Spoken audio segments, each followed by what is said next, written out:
زینب کا جہاد عباس کے جہاد سے کم نظر نہیں آئے گا، سکینہ کا جہاد اکبر کے جہاد سے کم نظر نہیں آئے گا۔ سکینہ کا جہاد ہے کیا؟ خالی اتنا نہیں ہے کہ رخسار پہ تماچے کھائے اور کمر پہ کوڑے کھائے، خالی اتنا نہیں ہے۔ سکینہ کا اصل جہاد ذرا صاف سمجھیے، کم پڑھا جاتا ہے اس لیے میں اس کو بتا رہا ہوں، چاہے تھوڑا سا غم کا بیان تھوڑا سا کم ہو جائے۔ دیکھیے کیپٹل سٹی،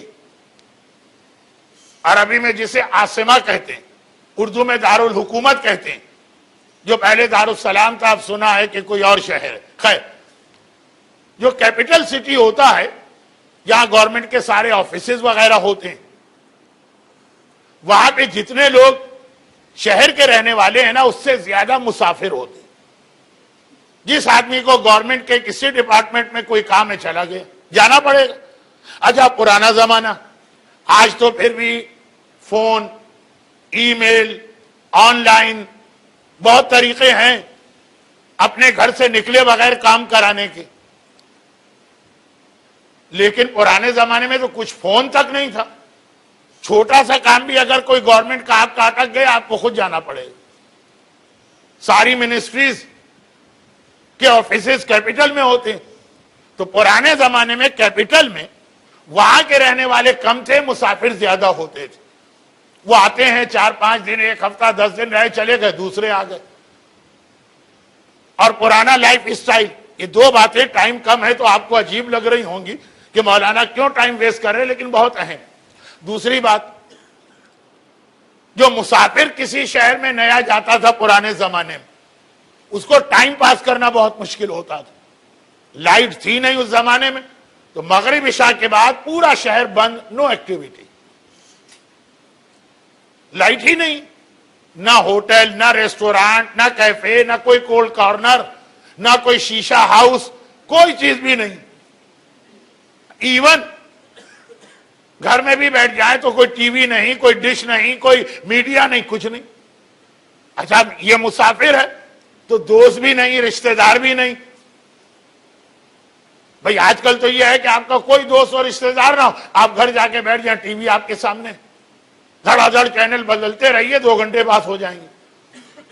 اور اگر کچھ دوست ہیں ان کے ساتھ بیٹھ گئے اور ٹائم نہیں گزر رہا، کسی کولڈ کارنر پر کھڑے ہو کے ٹھنڈی بوتل آپ نے پی لی۔ ٹائم پاس کرنے کے بہت طریقے ہوتے ہیں آج کل، پرانے زمانے میں کوئی نہیں۔ تو مسافر بیچارہ کہاں جائے؟ وہ رات کو مغرب عشاء کے بعد آ جاتا ہے، ہوٹل کے یا مسافر خانے کے کمرے میں اپنے بستر پہ لیٹ جاتا ہے۔ عادت ہے اپنے شہر کی، جہاں سے آیا وہاں تو بہرحال عشاء کی نماز کے بعد بھی 2 گھنٹے 2.5 گھنٹے لوگ جاگتے تھے۔ اپنے شہر میں تو دوست تھے، رشتہ دار تھے، گیدرنگ تھی، نیند آ نہیں رہی۔ اب جب نیند بھی نہیں آ رہی، ٹائم پاس کرنے کا کوئی ذریعہ بھی نہیں ہے، تو آدمی کو اپنے گھر والے یاد آتے ہیں، خاص طور پر اپنے بچے یاد آتے ہیں۔ میں تو دیکھ رہا ہوں نا، کتنے سال ہو گئے حج کے بعد خانہ کعبہ کے اندر ہیں اور بچے یاد آ رہے ہیں۔ بہت ہی ظالم و سنگدل ہوگا جسے بچوں سے محبت نہ ہو۔ خانہ کعبہ سامنے ہے، عبادت کی اتنی بہترین جگہ، بچے یاد آ رہے ہیں۔ نیچرل بات ہے، اسلام کو بھی اعتراض نہیں۔ تبھی امام نے کہا جیسے ہی حج کرو فوراً مکہ چھوڑ دو، ورنہ تم کعبے کا احترام کم کر دو گے۔ یہ کعبے کا احترام ہی تو ہے نا کہ ہم نے دیکھا مومن آج گئے ہی نہیں پورا دن حرم۔ کیوں نہیں گئے آج کعبہ؟ کہا نہیں آج اپنا بچہ بہت یاد آ رہا ہے، کمرے سے نکلنے کو دل نہیں چاہ رہا۔ حج سے پہلے یہ نہیں ہوتا، حج کے بعد۔ خیر، تو بات یہ ہے کہ اب یہ مسافر اکیلا ہے، عشاء کے بعد کوئی ایکٹیویٹی نہیں ہے، عادت ہے رات کو 9-10 بجے سونے کی، بستر پہ پڑا ہوا ہے، بچے یاد آ گئے۔ اور اگر صحیح باپ ہے تو بیٹیاں زیادہ یاد آئیں گی۔ ماں کو بیٹے سے زیادہ محبت ہوتی ہے اور باپ کو بیٹیوں سے، بیٹیاں زیادہ یاد آئیں گی۔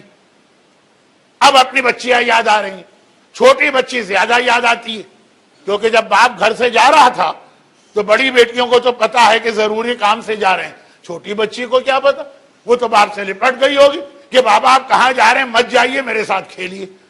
وہ زیادہ یاد آ رہی ہے کہ آخری آواز اسی کی میں نے سنی۔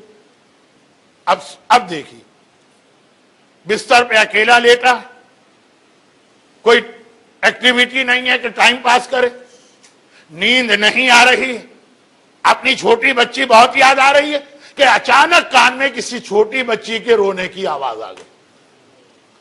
اس کو معمولی چیز نہ سمجھیے, ہسٹری کا یہ جملہ بہت امپورٹنٹ ہے.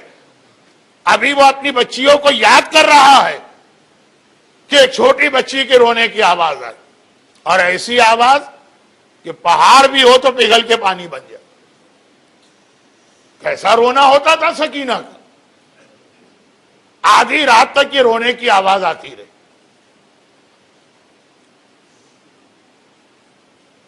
ایک مرحوم کے ایصال ثواب کی مجلس ہے آج, اور ابھی جو میت ہو گئی ہے اس کے حوالے سے نماز وغیرہ ہے. سکینہ اپنے بابا کو یاد کر رہی ہے جو کربلا میں چھوڑ کے آئی تھی. یہ تو پھر بھی خوش قسمت ہے کہ غسل ملا, کفن ملا, نماز ہو. سکینہ تو جب چلی تھی نہ بابا کو غسل تھا, نہ کفن تھا, نہ نماز تھی. وہ کیسے روئے گی؟ رو رہی.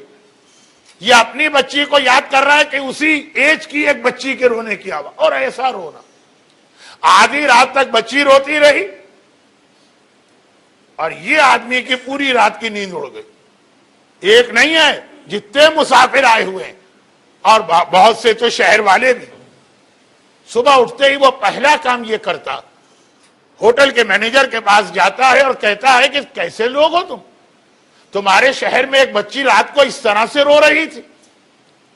اندھیرے سناٹے میں آواز دور تک جاتی. یزید کا ایک ظلم اہل بیت کے پروپیگیشن کا ذریعہ بنا. یزید نے جس زندان میں رکھا تھا وہاں چھت نہیں تھی, تو کھلے کے اندر رو رہی, آواز دور تک جا رہی. کتنے ظالم ہو, ساری رات بچی روتی رہی. بھئی ہمیں تو پتہ ہی نہیں کہاں ہے, کون ہے, کس لیے رو رہی. تم تو یہاں کے رہنے والے. جا کے بچی کو خاموش بھی نہیں کرایا, تسلی بھی نہیں دی. مسافر خانے کے مینیجر نے جواب دیا, اگر وہ خاموش رہا تو قریب کھڑے کسی اور آدمی نے جواب دے دیا کہ اس بچی کو کوئی خاموش کرا بھی نہیں سکتا. جتنا اسے روکنے کی کوشش کرتے ہیں اتنا اس کا ماتم اور بڑھ جاتا. اب یہ سوال کرے گا مسافر تو ہے کون بچی, اس کا خاندان کہاں ہے؟ کہا تو وہ تو سب مرد مارے گئے, عورتیں قید میں, یہ بچی بھی قید میں. بچی نے کیا کیا کہ وہ قید میں؟ دیکھیں سب لاجیکل باتیں ہیں جو آپ کو سوچنا چاہیے اگر آپ سکینہ کے جہاد کو زیادہ توجہ سے نہیں سوچتے.